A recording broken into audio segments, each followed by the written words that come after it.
Hola queridos amigos, muy buenos días. ¿Cómo les va a ustedes? ¿Cómo andan hoy?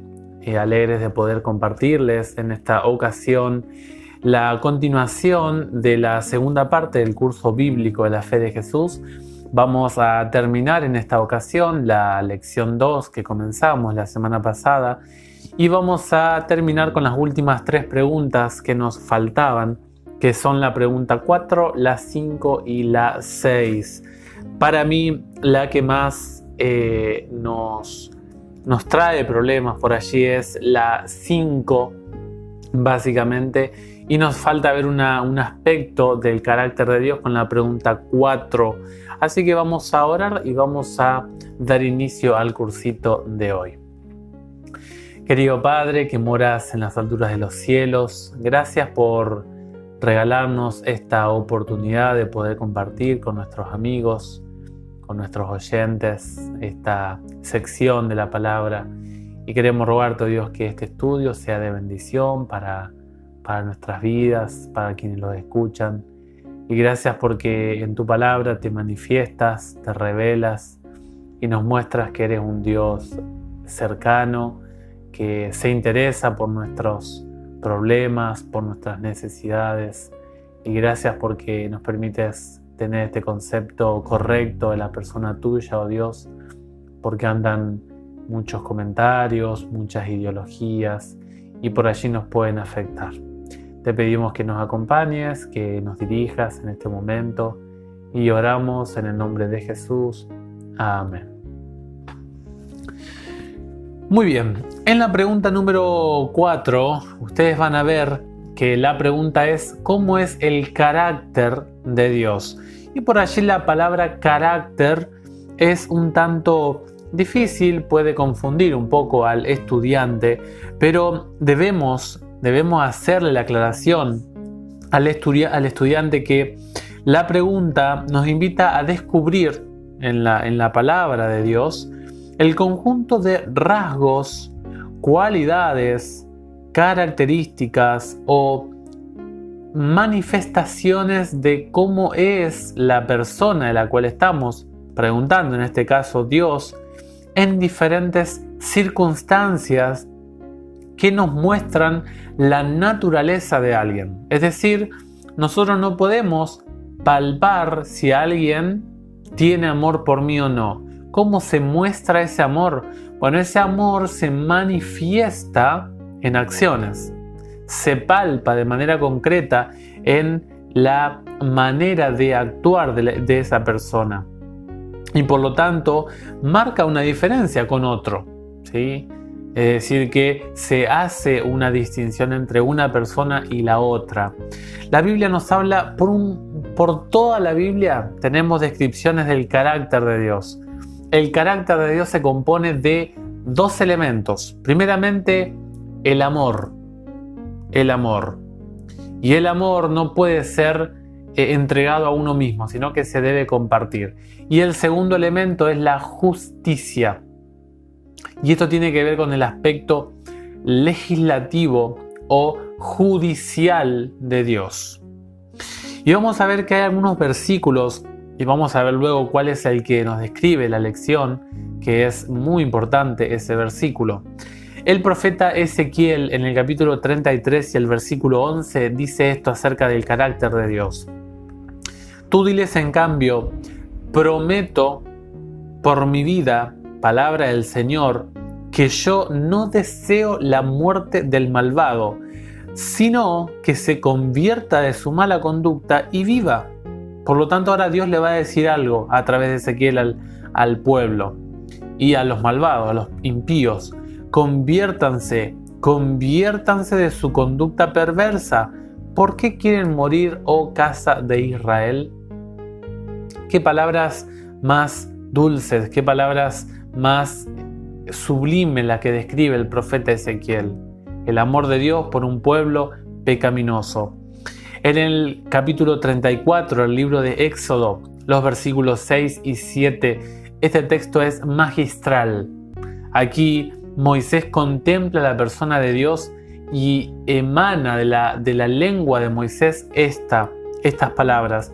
El Señor pasó delante de él y exclamó: El Señor es un Dios compasivo y bondadoso, lento para enojarse y pródigo en amor y fidelidad.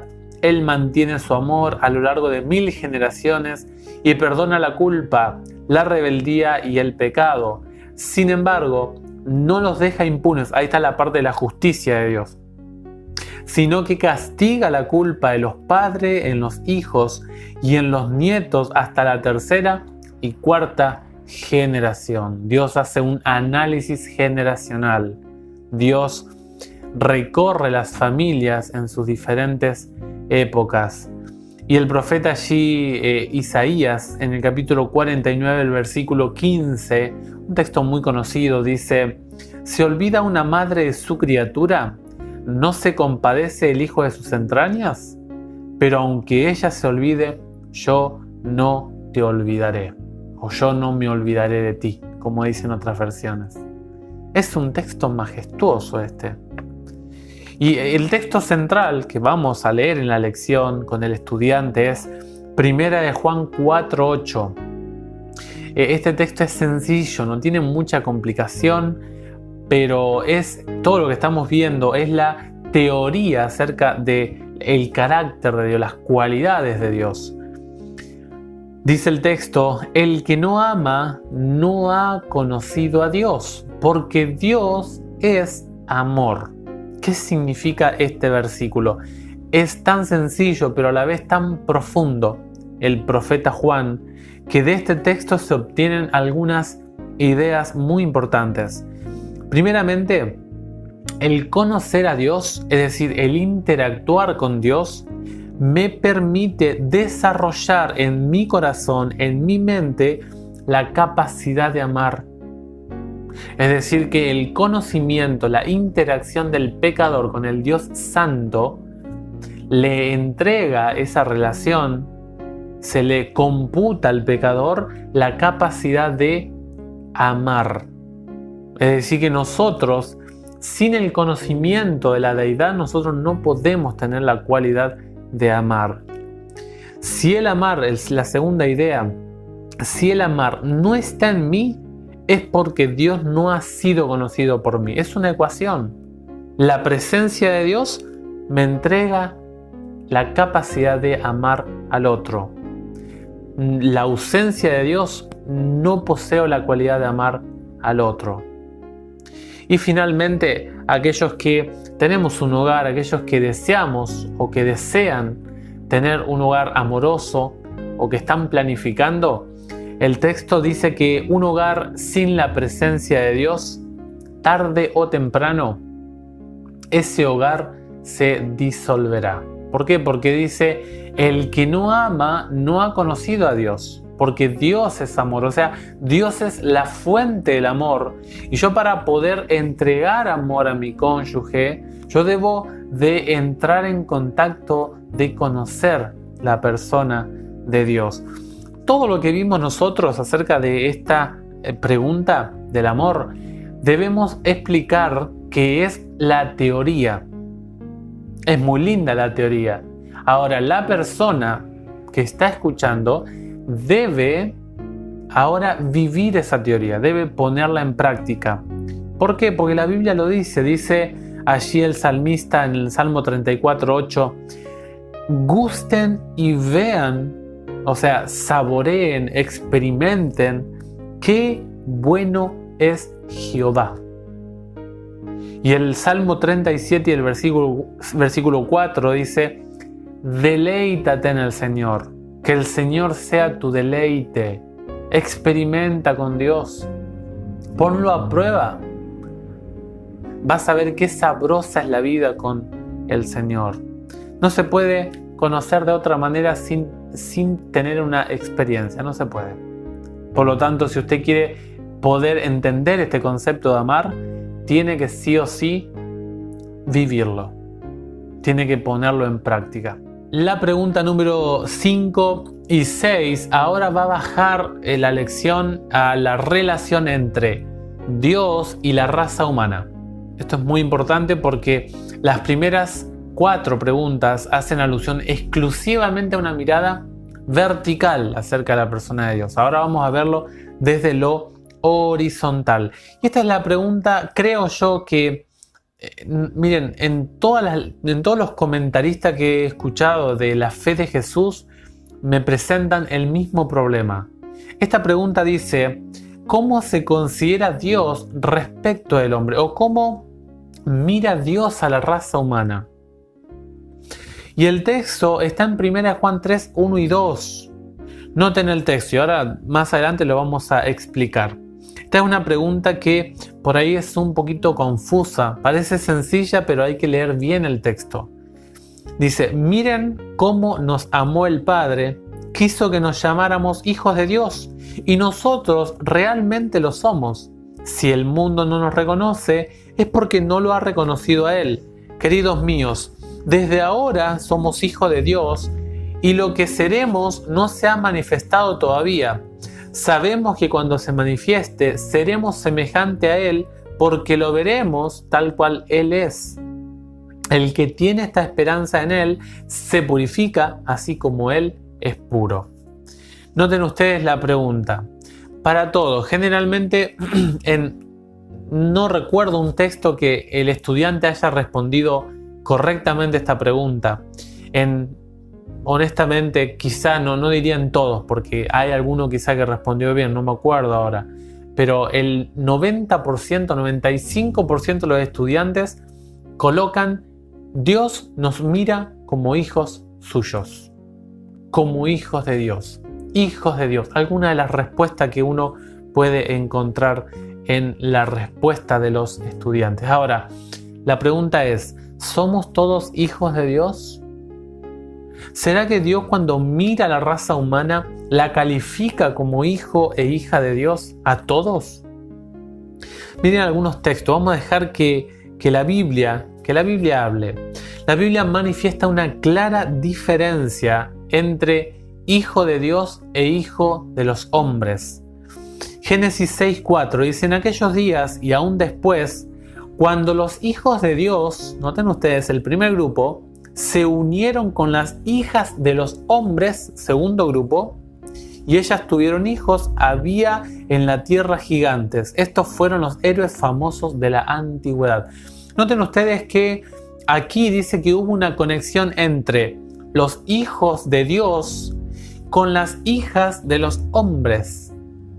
Es decir, ¿cómo es que hay dos grupos diferentes? Y algunos creen que, son ángeles, pero Jesús en Mateo 22 nos dice que los ángeles no se casan, no se dan en casamiento, por lo tanto no pueden ser ángeles. Son seres humanos que un grupo pertenece a la familia de Dios y otro grupo que no pertenece. Juan 16, miren lo que dice Cristo acá, 8 al 11, hablando del Espíritu Santo, dice: cuando Él venga, probará al mundo dónde está el pecado, dónde está la justicia y cuál es el juicio. El pecado está en no haber creído en mí, la justicia en que yo me voy al Padre y ustedes ya no me verán. ¿Con quién va a trabajar el Espíritu Santo? Con los del mundo. Dice allí Juan 14, 16 y 17, Cristo está hablando: y yo rogaré al Padre y Él les dará otro paráclito, otro consolador, para que esté siempre con ustedes. Le está hablando de que la presencia del Espíritu Santo siempre va a estar con los discípulos. Pero miren, el Espíritu de la verdad, dice el 17, a quien el mundo no puede recibir. Una clara manifestación, un grupo que está con el Espíritu Santo y otro grupo que no puede recibir al Espíritu Santo. ¿Por qué? Porque dice, no lo ve ni lo conoce. O sea, hay dos grupos totalmente diferentes. Y Jesús le dice, ustedes en cambio lo conocen porque Él permanece con ustedes y estará con ustedes. Por lo tanto, hay un grupo que no conoce al Espíritu Santo, que el Espíritu Santo va a trabajar con los apóstoles para conquistarlos a ellos, a los del mundo, para el reino de los cielos. Y hay otro grupo que está en íntima relación con el Espíritu Santo, que lo conoce y que conviven con el Espíritu Santo. Y este es un texto muy fuerte que les voy a leer. Hay muchos más, pero son alguna selección para mostrar la hipótesis de lo que les estoy presentando. Jesús hablando con los fariseos, Juan 8 es un capítulo tremendo. Jesús tiene una discusión candente con esta gente. Dice Jesús, ustedes tienen por padre al demonio, hombre, y quieren cumplir los deseos de su padre. ¿Toda la gente puede llamar a Dios Padre? No. Esta clase de gente a quien Jesús está haciendo referencia dice que tienen por padre a Satanás. Y luego dice, desde el comienzo él fue homicida, o sea, asesino, y no tiene nada que ver con la verdad, porque no hay verdad en él. Cuando miente, habla conforme a lo que es, porque es mentiroso y padre de la mentira. Noten ustedes la primera porción que estamos viendo de esta pregunta. Una clara distinción entre los hijos de Dios y los hijos de los hombres. Entre Dios Padre y Satanás Padre. El grupo de los seres humanos que está con Dios Padre, que está unido a la familia de Dios, y otra familia humana que no está unida a la familia de Dios. Ahora veamos qué somos todos para Dios. Porque si no todos somos hijos, ¿dónde radica la confusión? La confusión radica en que todos somos creación de Dios. Todos somos criaturas de Dios. Dice el apóstol Pablo allí hablando en Atenas a los epicúreos y también a los estoicos en el Areópago. Dice en el Hechos 17, 24, 26 y 28, dice: el Dios que ha hecho el mundo y todo lo que hay, en él no habita, no habita en templos hechos por manos de hombre, porque es el Señor del cielo y de la tierra. El 26, él hizo salir, dice, de un solo principio a todo el género humano. Noten ustedes, todos los seres humanos sí somos creación divina. Somos criaturas de Dios. Tenemos el origen en la persona de Dios. Para que habite sobre toda la tierra y señaló de antemano a cada pueblo sus épocas y sus fronteras. En efecto, en él vivimos, está en plural, nos movemos y existimos, como muy bien lo dijeron algunos poetas de ustedes. Nosotros somos también de su raza. Por lo tanto, claramente el apóstol Pablo dice que todos tenemos el surgimiento de nuestra existencia, de nuestra vida en la persona divina de Dios. Y finalmente Marcos 16:15 dice: entonces les dijo, vayan por todo el mundo, anuncien la buena noticia a toda creación, dice algunas versiones, a toda criatura. El evangelio es para todos. Pero hay un grupo, como leíamos allí en Juan 14, que no va a querer aceptar la voz del Espíritu Santo. Ese grupo que no quiere aceptar, ¿pertenece a la familia de Dios? Ahora la pregunta es, ¿cuántos grupos hay en el mundo a la luz de la Biblia? ¿Hay 30.000 denominaciones? No. Para la Biblia hay simplemente dos grupos de personas en este mundo. Los que están con Dios y los que no están con Dios. Ahora lo que ustedes tienen que decirle al estudiante es, ¿en qué familia se encuentra usted? ¿Por qué? Porque la Biblia habla de que está la posibilidad de cambiar de condición familiar. ¿Será que mi padre es el demonio? ¿O será que puedo llamar a Dios Padre nuestro, Padre mío? El cambio, Efesios 2, 1 al 3, dice: ustedes estaban muertos a causa de las faltas y pecados que cometían cuando vivían, noten ustedes, estaban vivían conforme al criterio de este mundo, según el príncipe que domina en el espacio, el mismo espíritu que sigue actuando en aquellos que se rebelan. Todos nosotros también nos comportábamos así en otro tiempo, viviendo conforme a nuestros deseos carnales y satisfaciendo las apetencias de la carne y nuestras malas inclinaciones, de manera que por nuestra condición estábamos condenados a la ira igual que los demás. Por lo tanto, el apóstol Pablo habla allí a los Efesios: estaban, eran, vivían, andaban, todos verbos en pasado.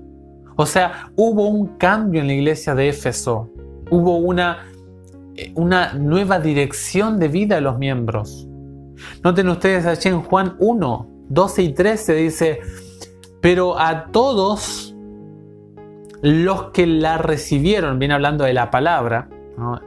Y el verbo o la palabra, dice, se le anunció a los suyos y no la recibieron. Dice, pero a todos los que la recibieron, noten, a todos los que la recibieron, a los que creen en su nombre, les dio el poder de llegar a ser hijos de Dios. ¿Hay una condición para llegar a ser hijos de Dios? Sí, aquí está la condición. Pero no solamente la condición abarca creer en la Biblia, creer en el nombre del Señor Jesús. Hay una manifestación pública de la aceptación del nombre de Cristo. Dice, ellos no nacieron de la sangre, ni por obra de la carne, ni de la voluntad del hombre, sino que fueron engendrados por Dios. Esto es muy importante, porque nosotros nacemos de carne y de sangre en la familia equivocada. Y noten ustedes ahí, 2 Corintios 5, 17, dice, el que vive en Cristo es una nueva criatura. ¿Y qué significa vivir en Cristo? Dice, lo antiguo ha desaparecido, un ser nuevo se ha hecho presente. Lo que le tienen que preguntar a ustedes, a la persona, es, ¿sabe usted en qué familia está? Y si está en la familia errada, y si está en el hogar correcto, ¿cómo saberlo? Y si yo estoy en la familia errada, ¿hay posibilidad de cambiar? ¿Hay posibilidad de modificar mi condición familiar a los ojos de Dios? Bueno, eso lo vamos a estudiar un poquito más adelante. Y la pregunta número 6 es muy, pero muy sencilla, y esto es la teoría fácil y solamente lo difícil es la práctica.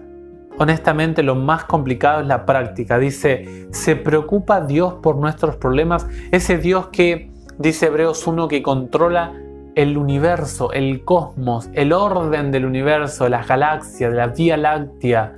¿Será que atiende a mis problemas? Saben, Dios conoce la dirección de su casa. Dios conoce a cada integrante de su hogar. Los conoce por nombres. Dios sabe qué hay en lo íntimo de su corazón.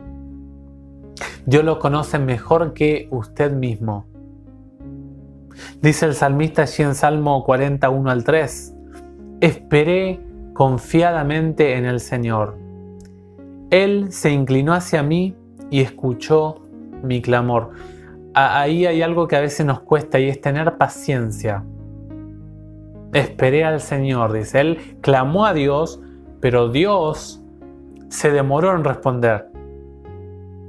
Allí radica también la constancia en la oración y la fe en la respuesta del Señor. Y luego dice que Dios actuó. Me sacó de la fosa infernal, del lodo o del barro cenagoso. Afianzó mis pies sobre la roca y afirmó mis pasos. Saben, Dios cambió la situación del salmista David. Dios hizo una manifestación concreta de su accionar ante la petición de su hijo. Y finalmente el 3 ahora dice que David exclama, David anuncia, David en consecuencia ahora canta una música a Dios. Puso en mi boca un cántico nuevo, un himno a nuestro Dios. Muchos al ver esto temerán y confiarán en el Señor. Noten que David dice, yo les escribo esto para que ustedes crean en Dios. Yo soy el testimonio vivo. Me encanta allí el Salmo 37, 24 y 25 dice, fui joven y ahora soy viejo, y jamás he visto a justo desamparado, ni a su descendencia que mendigue pan. ¡Qué tremendo! Esto tienen que experimentarlo ustedes. Uno le puede contar a la gente cómo Dios está en su vida, pero a Dios se lo tiene que probar. A Dios se lo tiene que poner a prueba. Tenemos que hacer un experimento con Dios y eso tiene que hacer la gente. Y ahora la lección habla de 4 tareas que tiene que hacer la persona. Primeramente, respetar el nombre de Dios. Dice la Biblia que su nombre es santo y temible. La obediencia a Dios, querido amigo, el apóstol Pedro dice que es necesario obedecer a Dios antes que a los hombres. Para eso tenemos que conocer al Dios de la Biblia. Luego dice poner a Dios en primer lugar. Busquen primeramente el reino de Dios y su justicia, y todo lo demás vendrá por añadidura, dice la Biblia. Y finalmente, ame a Dios de todo corazón. Ama a Dios con toda tu mente, con todo tu cuerpo, con todo tu ser, con todo lo que eres. Este texto es muy importante porque nos está hablando acerca de todas las áreas de la vida. Pensamiento, acciones, palabras. Qué difícil que es eso. Pero nosotros tenemos que luchar para lograr esa meta que nos coloca esta lección. Qué lindo es conocer al Dios de la Biblia. Es un Dios cercano, un Dios que anhela estar cerca nuestro.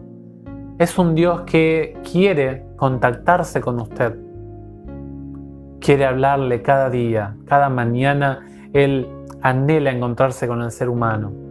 Anhela ver su persona en el reino de los cielos.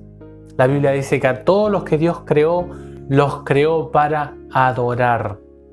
Eso significa que hay una meta de relacionamiento con Dios y la criatura humana.